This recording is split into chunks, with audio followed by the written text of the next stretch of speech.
செல்லா நம் வீட்டுக்கு வானவில்ல கரைச்சு நல்லாவே வண்ணம் அடிப்போம்.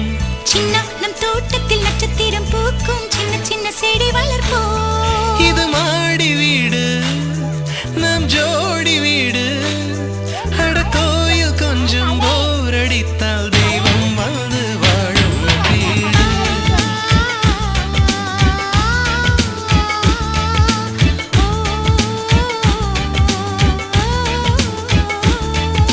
செல்லா நம் வீட்டுக்கு வானவில்ல கரைச்சு நல்லாவே வண்ணம் அடிப்போம். சின்ன நம் தோட்டத்தில் நட்சத்திரம் பூக்கும் சின்ன சின்ன செடி